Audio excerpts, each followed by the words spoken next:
Wa may yatawakkal 'ala Allah, surat At-Thalaq ayat 3 ya. Kalau dari ayat 2-nya, wa may yattaqillah yaj'al lahu makhrajan. Barang siapa yang bertakwa kepada Allah, yaj'al lahu, maka baginya makhrajan, jalan keluar apapun masalahnya, kecil, sedang, besar, rumit, ringan, masalah keluarga, anak, orang tua, fisik, ekonomi, usaha, masalah apapun pasti ada jalan keluarnya. Wa yarzuqhu min haitsu la yahtasib, dan Allah akan memberikan baginya rizki dari tempat yang tidak disangka-sangka, tidak terpikirkan, tidak terdeteksi. Wa may yatawakkal 'ala Allah, dan barang siapa yang hatinya bulat, utuh, bertawakal hanya kepada Allah, fahuwa hasbuhu, maka baginya Allah cukupi. Jadi masalah yang kita hadapi itu bukan ancaman. Ancaman kita adalah jauh dari ketakwaan. Karena masalah yang ada sepenuhnya ada dalam pengetahuan Allah, terjadi dengan izin Allah, dan solusinya pun sudah Allah janjikan. Jadi masalah kita bukan pada masalahnya, tapi ketakwaan kita inilah yang membuat kita jauh dari pertolongan Allah. Kita tidak usah risau dengan masalah yang akan terjadi, tapi risaulah kita tidak termasuk orang yang layak ditolong oleh Allah. Apa takwa? Banyak definisi, tetapi muaranya sama. Orang yang takwa itu adalah orang yang yakin ke Allah, yang berbuah patuh kepada perintah Allah dan menjauhi apa yang Allah tidak suka. Kalau ditambah tawakal, tawakal itu haqqut tawakkuli, seperti yang disabdakan, law annakum kuntum tawakkalna 'alallahi haqqut tawakkuli. Seandainya kalian benar-benar tawakal kepada Allah yang sebenar-benarnya, diibaratkan seperti burung yang keluar dalam keadaan lapar dan pulang dalam keadaan kenyang, dicukupi oleh Allah. Wa may yatawakkal 'ala Allah fahuwa hasbuh. Allah Subhanahu wa taala tahu persis semua yang kita perlukan, bahkan yang belum terpikir oleh kita.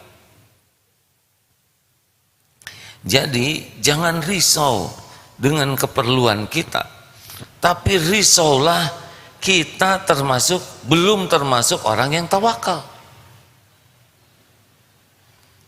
Jelas hadirin? Allah tahu keperluan kita, lebih tahu dari kita sendiri. Allah tahu keperluan makan, minum, nutrisi, keperluan tidur, keperluan lahir, batin, akal. Tidak ada satupun yang kita perlukan, melainkan Allah tahu. Mengapa Allah tahu?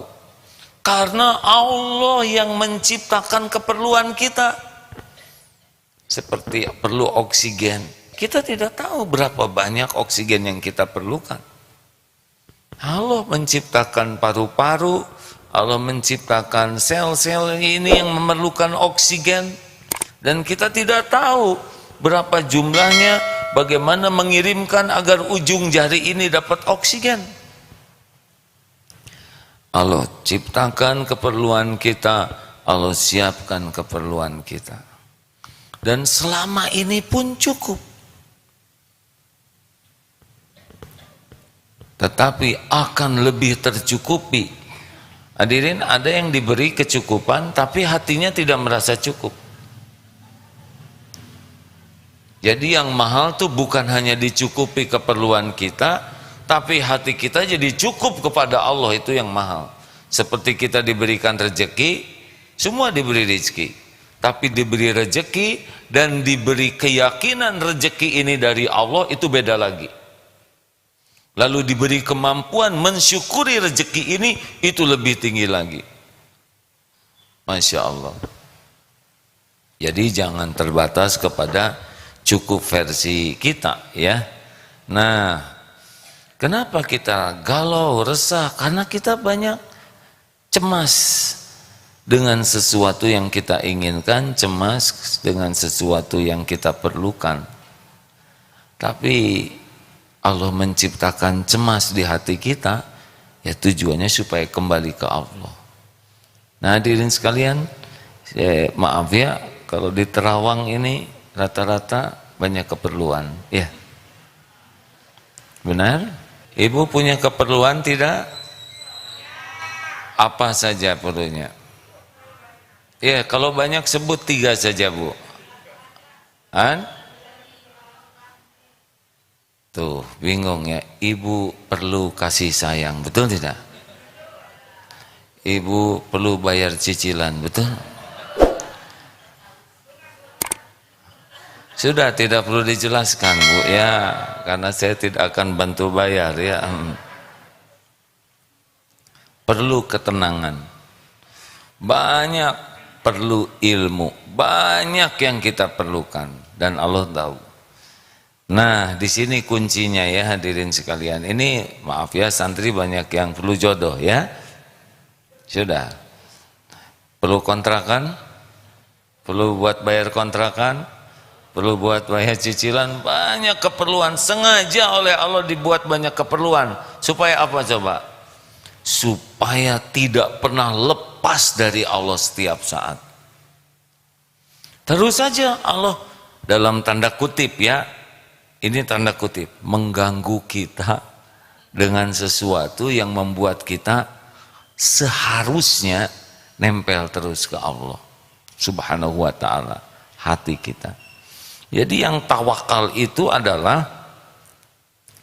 orang yang tidak bisa lepas dari Allah. Apapun selalu minta ke Allah. Apapun, keadaan apapun, kapanpun, Allah aja. Ini yang tawakal itu begitu. Mana? Ikhtiar dulu, doa dulu, dua-duanya sama-sama. Ihris ala ma yanfa'uk. Bersungguh-sungguhlah dengan apa-apa yang bermanfaat bagimu, wasta'in billah, dan mintalah tolong kepada Allah. Jadi orang tawakal ini selalu nempel ini, ikhtiar dan doa ini. Ikhtiar doa ini gak bisa lepas. Dia doa, kemudian dia ikhtiar, dia sambil ikhtiar, dia berdoa. Karena setiap saat kita memerlukan pertolongan Allah. Mau bicara ini, minta tolong, Allah lah yang bisa menuntun bicara ini benar, niatnya benar, perkataannya benar. Takut salah, minta tolong ke Allah supaya niatnya tidak salah, ucapannya tidak salah. Sambil bicara, minta tolong kepada Allah supaya perkataan ini dipahami. Kalau sudah selesai, minta tolong ke Allah supaya tidak ada ujub, merasa diri sudah bicara bagus. Jadi kapan kita tidak minta tolongnya ke Allah?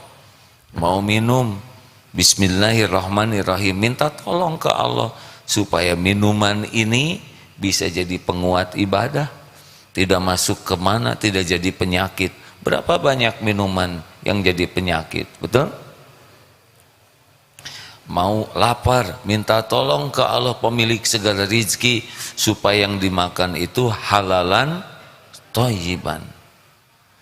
Mau baca buku, minta tolong ke Allah. Allah tahu setiap buku, mana buku yang diperlukan, mana ilmu yang paling kita perlukan saat ini. Allah tahu siapa penulis buku, Allah tahu niatnya orang menulis buku, Allah tahu manfaat dan bahayanya dalam minta tolong ke Allah. Jadi bagaimana mungkin kita lepas dari Allah? Jadi orang yang tawakal itu pasti terus menerus doa dan menyempurnakan ikhtiar. Karena tidak mungkin kita melakukan sesuatu tanpa doa. Kemarin ada yang bertanya, saya naik sepeda tidak tenang. Kenapa? Karena ingat listrik katanya, baterainya takut habis. Saya tidak tenang, kalaupun baterainya ada, saya mikirkan terus gaji karyawan, pekerjaan. Gimana seperti ini? Justru masalah itu supaya ke Allah terus. Jadi setiap saat mau kerja, ya Allah, Engkau tahu masalah kantor kami, Engkau tahu semua keperluan, tolonglah ya Allah. Apa yang harus saya lakukan? Klien mana yang perlu saya jemput rezekinya? Engkau yang titipkan di sana dan kami yang jemputnya. Ya Allah, kesalahan dan kekurangan apa yang kami lakukan, bimbing kami agar kami bisa memperbaikinya. Jadi mikirkan masalah perusahaan itu, jangan lupa ke Allah yang maha tahu persoalan perusahaan, rezekinya di mana, masalahnya apa. Kenapa kita tidak minta tolong ke Allah? Benar? Kita mikir sendiri, sedangkan Allah sudah janji. Ini dengar ini ya, ini favorit sekali. Karena surat Al-Baqarah ayat 186. Wa idza sa'alaka 'ibadi anni fa inni qarib. Ini nanti dibacakan dengan suara yang lebih baik ya. Ini penting sekali, dalil ini selain yang lainnya juga penting ya, karena membuat kita seperti apa sih Allah menunggu kita. Jadi di sana wa idza sa'alaka 'ibadi, di sini ada yang menyebut apabila, tetapi bukan wa'id melainkan wa idza, kapanpun. Jadi kalau apabila tuh hanya sewaktu-waktu kalau ada yang mau nanya, tapi ini seperti ditantang, kapanpun hamba-hambaku bertanya kepadamu wahai Muhammad tentang aku, tentang Allah. Wa idza sa'alaka 'ibadi anni fa inni qarib, katakanlah aku adalah dekat. Ini tuh seperti maaf ya, bahasanya aktif. Aku adalah dekat, kapanpun mereka bertanya, katakan aku adalah dekat. Ujibu da'watad da'i idza da'an, aku kabulkan orang yang meminta kepadaku, orang yang berdoa kepadaku apabila ia memohon. Artinya Allah tuh seperti, maaf ya, seperti ayo doa, ayo minta, aku ini dekat, aku mendengarkan apa yang kau minta, aku tahu apa yang kau inginkan, ayo minta. Seperti aktif, nunggu kita berdoa. Jadi sayang sekali kalau kita tidak doa, iya kan? Allah maha dekat, Allah memperhatikan kita, Allah menunggu kita berdoa, Allah janji akan mengabulkan. Jadi masalah kita jarang doa. Di sini ada terusannya, falyastajibu li falyu'minu bi. Maka oleh karena itu lakukan apa yang Allah perintahkan dan yakin, doa ke Allah, yakin Allah maha mendengar, yakin Allah maha mengabulkan. Inilah sebetulnya bagian penting dari ketawakalan itu. Tidak pernah berhenti.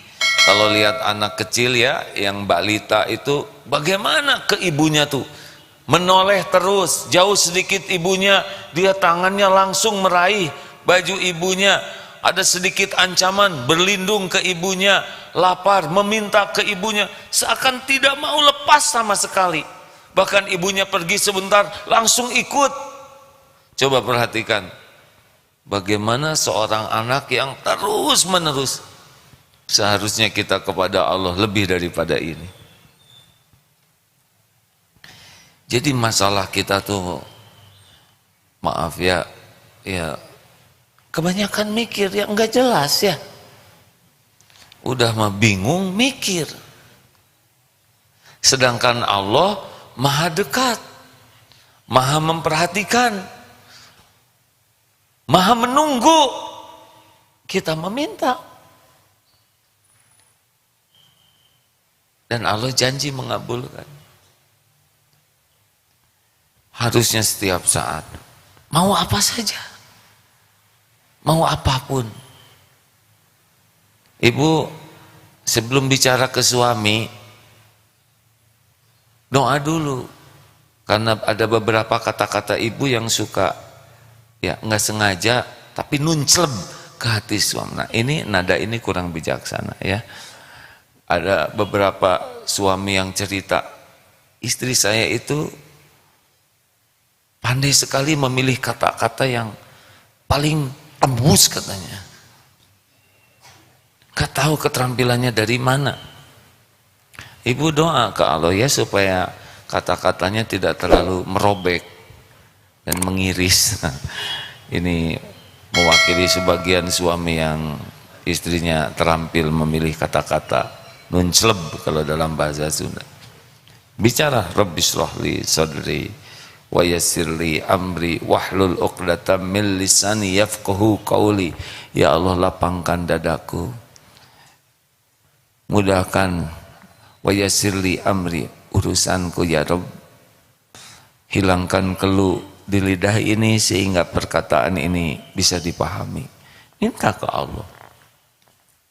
Yang tadinya jengkel nanti oleh Allah dicegah kata-kata yang bisa melukai menjadi kata-kata terbaik. Sampai suami terperangah, kamu bagaimana mungkin bisa bicara seperti ini? Nah, berarti suami yang kurang berdoa ya. Kebalik sekarang suami yang kata-katanya ngerobek. Hadirin, sebelum bicara ke istri, Pak, doa dulu ya. Mendingan kata-kata kita dibimbing Allah daripada kita sok pinter, sok bisa mengatur kata-kata, sok berstrategi, sok bisa menjawab dengan dalih yang argumentatif padahal sok pinter. Mendingan ya Allah, Rabbi shrahli sadri wa yassirli amri wahlul 'uqdatam min lisani yafqahu qawli. Waktu kapan bicaranya doa dulu, nggak penting cepet-cepet bicara, yang penting ditolong Allah kata-kata kita. Kalau sedang adu argumen dan kata-katanya nyesek, mending berlindung ke Allah. Ya Allah, berikan kesabaran, ketenangan, berikan sakinah di hati ini ya Allah. Daripada kita berusaha menghibur diri, mendingan minta ke Allah. Rabbi shrahli sadri, ya Allah lapangkan dadaku ini ya Allah. Jarang kan kita kalau sedang adu argumen lebih sibuk mikir untuk memberikan kata-kata yang paling pulen, bukan pulen ya, kata-kata yang paling ya begitulah, yang bisa melawan. Udah mending zikir saja. Ya Allah, tenangkan hati ini ya Rabb. Wahai yang maha mendengar, tenangkan hati ini. A'udzubillahi minasyaitonirrajim. Pelan-pelan, karena kalau terlalu keras tambah marah nanti. Apa? Kamu berlindung kepada Allah dari godaan setan? Memangnya saya setan? A'udzubillahi minasyaitonirrajim. Tenang ya, jangan nyeletuk. Mirip itu juga masalah baru. Tahan ya Allah. Qalu salaman. Kalau lagi nggak enak hati, ya Allah tenangkan hati ini ya Rabb. Engkau tahu hati ini sedang gelisah. Begitu mau makan obat, ya Allah hanya Engkau yang bisa menyembuhkan sakit kepala ini. Saya terima ya Rabb. Takdir saat ini kepala saya sakit sekali, saya terima ya Allah. Dan saya mohon bimbinganmu, mana obat yang Engkau jadikan jalan kesembuhan. Allah aja. Sambil sakit itu, sambil nyari obat itu ke Allah. Ketemu dengan obat, ya ini berulang disampaikan. Ya Allah, obat ini ciptaanmu. Semua khasiat adalah Engkau yang menciptakan. Dan ini pun hanya bisa jadi jalan kesembuhan dengan izinmu. Wahai yang maha menatap, saya sempurnakan ikhtiar, Engkau yang maha menyembuhkan. Bismillahirrahmanirrahim. Makan obat, ihris ala ma yanfa'uk wasta'in billah.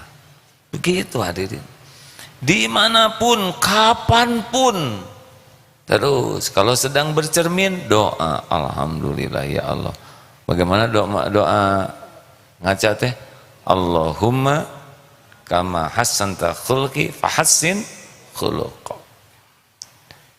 Sebagaimana engkau indahkan rupa, penampilan, indahkan akhlakku ini. Ya Allah, jangan biarkan wajah ini jadi ujub. Jangan biarkan mata ini jelalatan melihat yang haram. Sambil bercermin tuh, sambil doa supaya mata, pikiran, mulut tidak jadi maksiat. Allah dengar tidak kita doa?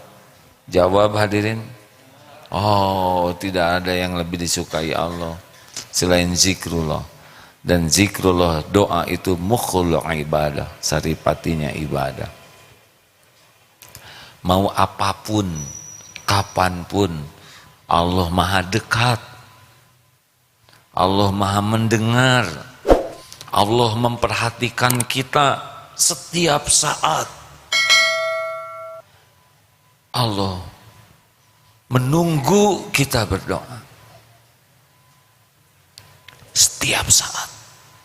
Kita ini la haula wala quwwata illa billah. Kita ini tidak bisa melakukan apapun tanpa pertolongan Allah. Tidak bisa taat tanpa pertolongan Allah. Tidak bisa baca Quran tanpa pertolongan Allah. Dan kita tidak bisa menjauhi maksiat tanpa pertolongan Allah. Allah yang menguasai segalanya. Jadinya setiap waktu orang tawakal itu tidak mau lepas dari pertolongan Allah, dari perlindungan Allah. Perlu apa-apa ke Allah dulu, karena semua yang kita perlukan pasti milik Allah, pasti ada dalam kekuasaan Allah, dan pasti hanya bisa ketemu kita dengan izin Allah. Ini serius hadirin sekalian. Kenapa kita jarang berdoa? Karena kita belum yakin Allah yang menguasai segala-galanya, belum yakin Allah maha dekat, belum yakin Allah maha mendengar.